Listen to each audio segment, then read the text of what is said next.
Well, I just had this other Polarad signal generator, well, audio generator arrive. So it just arrived today. It's like the other one I've bought, which I'm waiting for parts for. This one here, we'll see what's wrong with it. It's got a screw missing at the front, screw missing out the side here, on-off button is jammed inwards, screws missing down there, not that you can see it in this light, but those screws there are missing. I haven't opened it up yet, I've only just loosened the screws, so I shall open this up and see what's going on. It may or may not work. With so many screws missing, I expect it to not work. Okay, I've opened it up.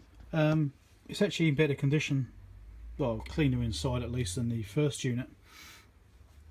I think I found the reason for the the on-off button being jammed. It's been cable tied, which probably means it had the same fault as the other unit, where it's it doesn't latch on. So it seems to be a trait with those switches that they fail. That's my guess anyway. It looks like, let's get some more lights on here. If I can tip this around, it looks like the relay there has been resoldered. Yeah, that's what it looks like to me. Just like I said, a little bit of work done at some point. So it could well have some fault with the attenuator, like the other one had. The other side of the unit is so it's cleaner. Still some dust in there, but it's a lot cleaner than the other one was, and less corrosion present on things like this. For example, it's looking better, so I've got good hopes for this one. Okay, so I was troubleshooting this, and it had TTL audio, didn't have any sine wave audio, and I just went to do something and the fuse popped. Yeah, and I can smell burning, so something's gone. These audio transistors here, I've got no temperature whatsoever on them, they're all cold. So I believe that the audio amplifier section has blown. Yeah, something's getting hot. So something's overloading somewhere, and it's popped the fuse. So pull it out. So yes, this has got some bigger issues than the other one did, which is unfortunate. But so yeah, that transformer just there, that's getting really hot. So yeah, that's a shame. Oh well, we'll figure it out. Okay, some more troubleshooting on this Rohde & Schwarz. The minus 24 volt power supply is missing. The others are all there. Minus 24 is missing. So I believe that's where the fault is with this.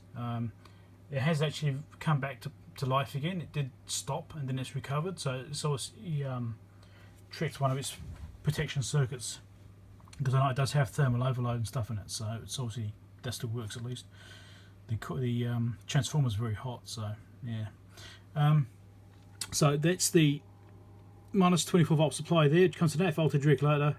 Got C65 through ST5.20, which is a multi-way connector, pin 20. I'll show you in a second. C43, and that's obviously the main bulk of it. So ST5.20. There's no voltage there, so there's nothing feeding the regulator. I'm guessing it's a short from one of these capacitors. So what I'll probably do is disconnect that board at the back there, which does all this other stuff, because it looks like it plugs in. So I might just dismantle that, unplug it, and then try again. And that'll tell me which capacitor is faulty, hopefully. I'm hoping it hasn't actually dropped a phase of the or a winding of the transformer. So I'll show you what those other parts are. Let's go over here. So just in the back here, in this back corner, that's ST5, that connector. 20 is that very end pin there. There's 40 pin connector. So one is over here, that's 20 there. That's 17. So that's 17 there. Here you go. Get a better view. Here we go. That's the positive supply, and pin 20 there is the negative supply. So those actually run around. Fast traces, if I can. Run around there, come down here, and you go through some through holes. That through hole jumps across to over there, and I haven't traced any further than that so far. So that's that at the moment. That's as far as I've got. So I know I've got a missing power supply, and the fact that the transformer's getting very hot means it's probably a shorted device somewhere. So I've traced this no power supply back to this voltage regulator here. The input pin, the left one, has got no voltage to go into it. That's negative regulator, that's positive regulator. Positive regulator is working, negative isn't. I've pulled that jumper off, which disconnects the regulator from the rest of the circuit supplying, just in case there's a short after the regulator. There's nothing. So the powers will get into it in the first place. There's some capacitors across the supply, which I need to try and trace yet, so it's probably something to do with them. Well, I managed to get this capacitor out. It's a head of a mission. It's got 3 legs on the outside and 1 in the centre. You've got to try and desolder all 3 legs at once, and the centre one, so you've got to try and do 4. And heat gun was actually making the board go soft, which is concerning. I ended up cutting one of the legs off to make it easier, and once I did that, I started making some progress. But so 1000 microfarad, 40 volt cap. Right, so I pulled the output board out. Well, this has got the voltage regulators on there as well, because it's got the interconnect which plugs in down there. I pulled that out just to eliminate that board as the cause of the short on the power supply. I've replaced this capacitor with another one. It's a 50 volt, same rating, 1000 microfarad. So it should at least work. I've confirmed there's no short, and I've also powered it up. The power's there now. There's no longer an issue with that power supply in that section. This board, I did have a bit of dodgy soldering on that regulator as well, so I've just renewed that a little bit, and had all these little micro washers on these micro insulators, and they're all a bit crappy, so I'm going to go through and replace all those with new ones as well. Well, I found that another capacitor had gone, one that was over here. I had to take them both off because these 2 capacitors are actually in parallel. So I had to remove them both, and they're a real pain. I mean, I've got to clean this up here, it's still a mess, but they're really hard to get off. You have to just try and cut a leg and then wiggle it a bit and cut another leg and stuff like that. So one capacitor tested okay, the other one was shorted, so I've replaced the one that's shorted with another one. This is my last capacitor, so I actually need to get some more. I've reinstalled this one. Now there's no short across the power supply input at least, so this should work now. I'll give it a clean up and I'll put it back in, and we'll go from there. Well, I finally got it back together, a bit of a mission. That capacitor was interfering with the fit slightly. I'll order some different ones, I think, to change it again. Something a bit better. I managed to get it back together. Power supply now works. It's now has the output. However, the attenuator isn't working properly. Different to the other one. Whereas the steps are working. Well, every step is working correctly, but it's a smaller attenuation in between the big steps. So it's all these steps here aren't working. That's not changing at all. So I'm going to have to look into that one. I'm just doing some more troubleshooting on this. I was just checking the output. I noticed that the output was actually waving at about 100 Hz. I was probing one of the power supplies there, and I'm seeing that. So there's a lot of AC on one of the DC supplies. I'll just have to have a look and see which one it is. Then I'll also have to look at the capacitors in that section. Right, so I noticed that this is waving up and down normally, and I've traced it back to the capacitors on the 15 volt power supply. I'll just tack one across for now. So 2200 UF cap, 25 volt. I tacked across a 10,000 UF cap, and that's just across here for now. I'll have to get some parts, I haven't got any, but that's fixed that problem. So now I just need to carry on with the attenuator issue. I'm still working on this output problem. Now the sensing for the actual output is fed back to the digital analog converter. Comes from the output stage through a little amplifier and rectifier, comes down to BU 5.4, which is that same little multi-way connector that's down here. Pin 4 is that one from the end. So that is just there, down there. Now my meter said it was doing 4.6 volts continuously, regardless of whatever output I set on the front. There you go. Don't matter what I have on there, same voltage. And I'm only getting one output voltage from the unit, and that's always the minimum level, which means it's probably getting too high voltage coming in. And the fact that that's not changing there means it's probably an issue on the output card rather than the attenuators.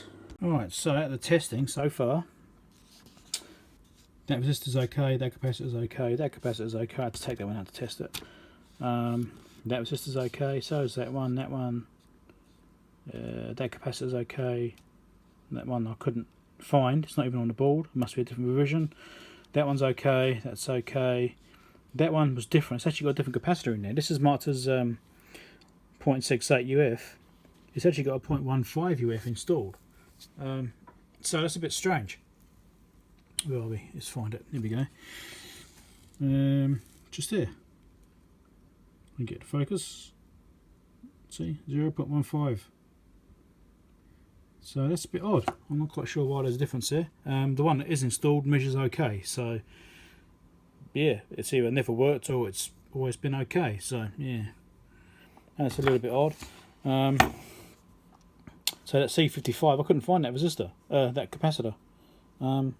It's shown on a diagram and the layout as being just there, next between R51 and C53. And if you look between R51 and C53, you see there's nothing there. There's no place for a part there. So it's right in that gap there. It's not there. Doesn't exist. So that's a bit strange. I even checked the trace layout on the back of the board, and it doesn't quite match up. It's must be a circuit revision. This R52 1 meg, I've tried to measure it, but I can't measure it in circuit. I'm going to lift one leg to measure that one. I'm getting bad readings. So I've already checked the diodes. They're okay. So it's basically eliminated everything apart from the IC itself. So I'm going to check that resistor to be absolutely sure. And I'll replace that capacitor there anyway. That's just, I'll just do that. And then I'll obviously have to replace the IC, by the looks of it. Right, so I've just taken a little path here. I've just done some measurements on the input connections to the op amp. So pin 5, pin 3. I measured those whilst adjusting the level on the unit, which is a bit hard because you have to take a couple of wires on, but anyway. Those weren't changing, which means this control here isn't changing. Because it's a closed loop kind of system, makes it a bit tricky, but I was expecting that to be changing, but it's not. So I went back to here, and that's the actual input from a main circuit. It should be variable, right? So up to 2.8 volts, and it's not changing at all. It's always sitting about 300 millivolts.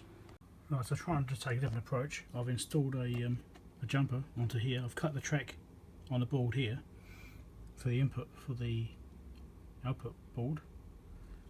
I've cut the track, injected my own audio signal here at this point between those voltages, and swept through the voltage range. And on the output here, I'm getting a change in voltage on 5.4 and 5.3. This 5.3 more 4.4, 5.4. That's changing in voltage in proportion to the input voltage. So it actually seems that all this circuit I've been troubleshooting is okay, because it's actually working when I manually inject the signal. Because it's closed loop, means the fault must be on the main control board rather than this output board. Right, I'm just going to try probing this thing and show you what I'm doing. The audio generator's on. It's only got low output right now. The unit's on. I've got a measuring the voltage, which is fed back to the digital analog converter and comparator circuit on the main control board. This is monitoring the actual output, give or take a bit. So let's see what we get. So pin 4 of this, currently 1.9 volts or 2 volts. So we'll change the wave generator output, increase the output, the voltage comes up.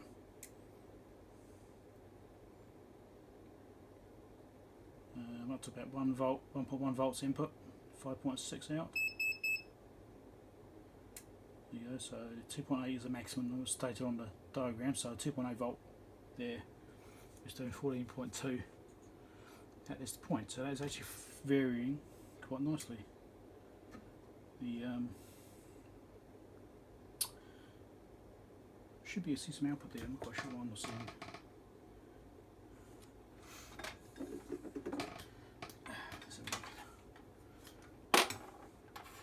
Let's measure it over here. 2, 3, 4, 5, 6, 7, 8. Pin 8 is the output.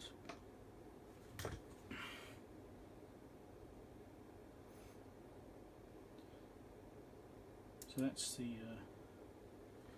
upper waveform.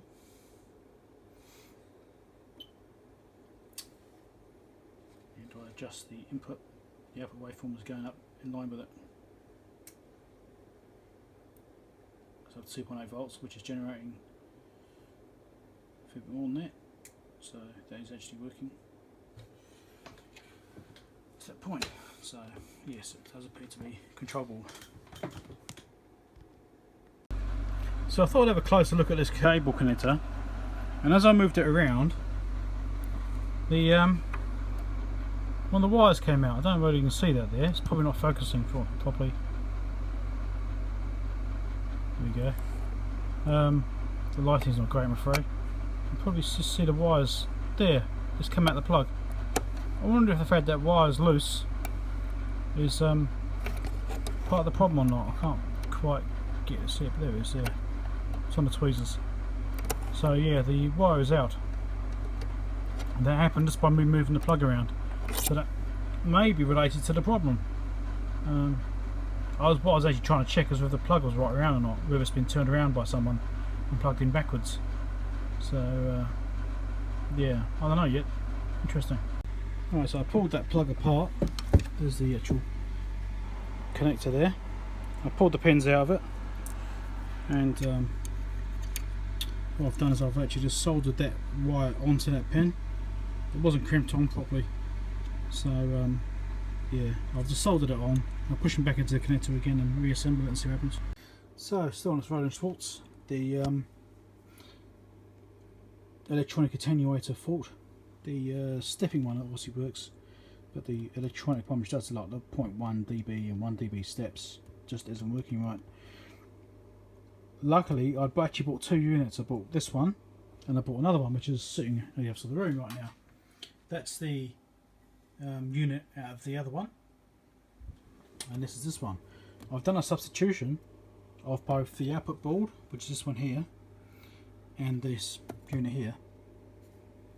And changing the output board didn't change anything. Changing this board fixed it. So the fault is in here somewhere. So at least I've narrowed it down now to this board. Well, this unit. I mean, there's 2 boards there. It's quite a complex little thing. But at least now I've actually narrowed it down to being in here somewhere. So I'm a bit sick. So yes, I need to now figure out this. I might just go through and just check all the capacitors and stuff like that in it, and replace anything that's a bit dodgy, and then just try again. It could be as simple as a bad capacitor shorting our supply out, but otherwise it could be a digital logic problem. So I'm just testing this board. I tested these diodes. Okay, I've checked the electrolytic, so I've checked it okay. That diode there is showing us a short, and so is that one there. So far, I'm still checking.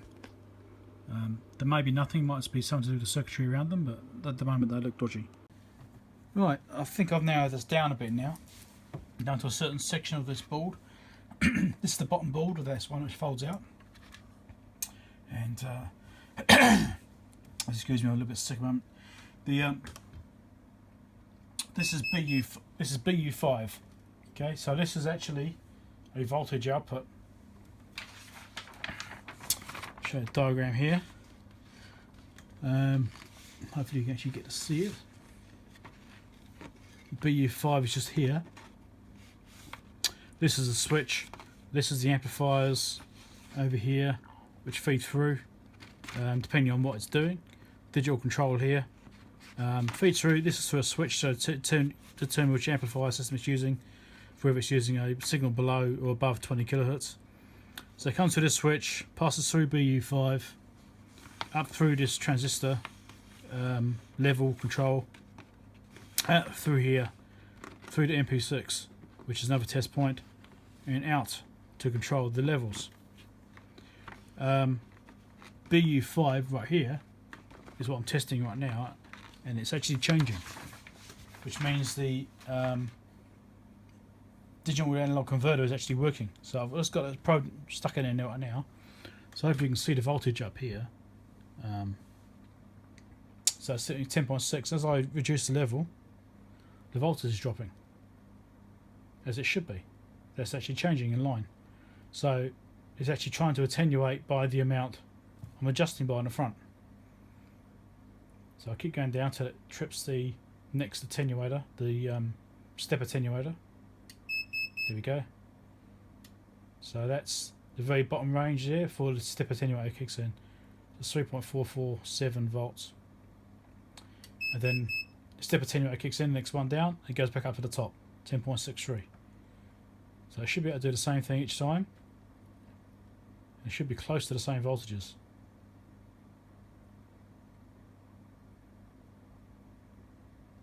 Let's see.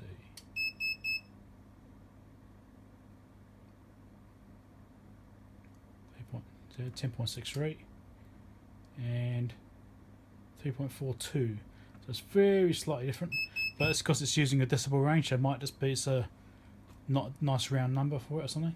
So it might be a little bit of variance there, but it's really close. So that looks like it's working correctly. Try and go to the next range. 3.44.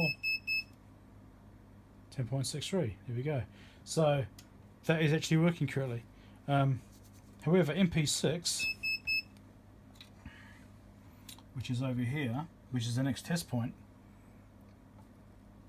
that value isn't changing. You know, not by a significant amount. It's, you know, a fraction.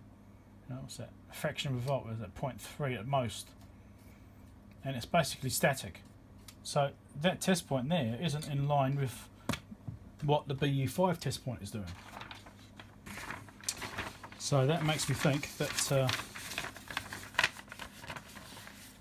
that this fault is somewhere between the BU5 test point here and the MP6 test point here, which isn't a lot of circuitry. So that narrows it down quite a bit. So the most likely thing is B18. Which is a CA3146, which is a high voltage transistor array. And it's not actually using all the transistors inside the package. So I think it's got 5 transistors in the package and it's only using 3. So if it is 140 transistor, I might just be able to bridge it around to the unused one and carry on using it without having to replace the whole device.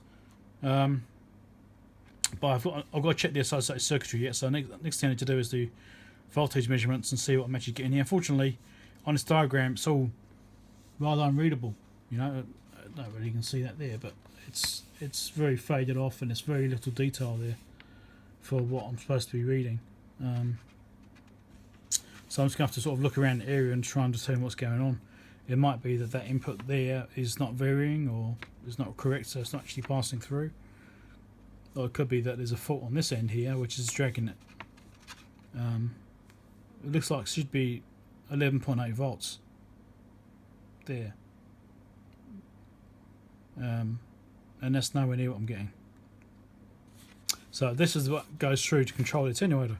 So, you know, if it's not there, it ain't going to work. So I'm really close to finding out what's wrong with this. So I've just done a little bit more checking. Like I said, this point here was changing with voltage, with attenuation setting. That voltage there doesn't change. I just checked it over here. Pin 5, the output of this, that doesn't change. So it's the voltage on this rail here looks correct. Getting 10 volts there because the 10 volts in there across there. That's 10 volts. So it's looking like this device is possible. I've got to check this yet. There's supposed to be 2 megahertz coming in, so I'm going to need to check on that bit yet. So here's the data sheet for the CA3146, and that's the pinouts there for it. Part of the problem I've got is that I can't actually read what the pinouts are on the diagram. The quality is not quite good enough, but I can see what a couple of pins are, so hopefully from looking at this I can work out which pins are which on the other ones and fill those in. Right, so if I probe with my scope on pin 2, I get a 2 megahertz signal there, which is what's it reckons it should be, just there. That's an input to that resistor array, transistor array. So if I then go to pin 5, which is just there, get the thing to connect, I'm getting that there, but the level isn't changing at all. So that 2 megahertz is passing straight through to pin 5, going to that transistor and going through. But the there should be a varying level because of this being tied into it. At that point there is measuring 0.7 volts regardless of settings. So something I think is wrong in here with that device. Because it is basically a transistor array, I can probably just do some probing on the pins and actually determine if something looks wrong, if something shorted on it or whatever. But I would expect to see this output here varying with the attenuation setting change, because it's changing here instead of going into it, it's changing. That point there doesn't change, this point here doesn't change. That's 2 megahertz coming in, so that should pass through but with variable attenuation. So it's not happening, so this device looks like it's the problem. So I'm trying to measure that now and check that out. Well, I got out my Rohde Schwarz, which is also has a different fault, but it's on the stepped attenuator, not the electronic attenuator.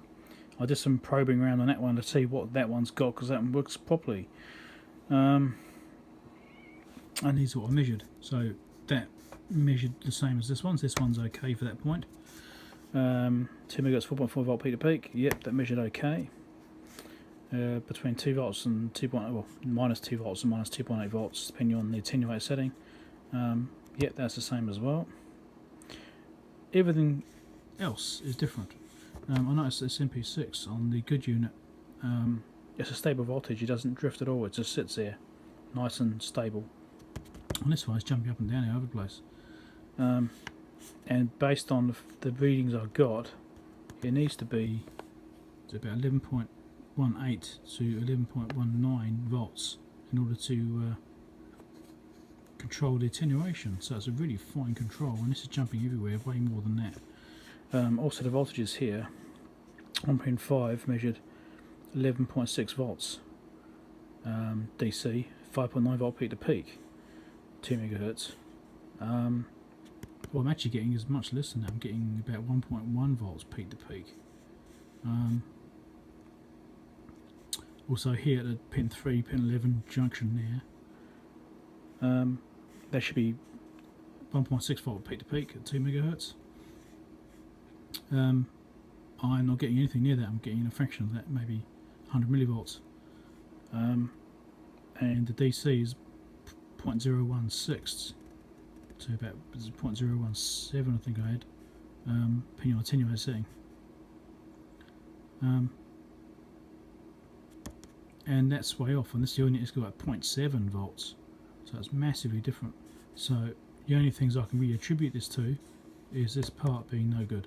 So I think the CA3146 has failed in some way, partially failed, and so it's thrown everything else out of whack. I've managed to find some online, so I've ordered some, so I'll come back to this once the parts are arrived.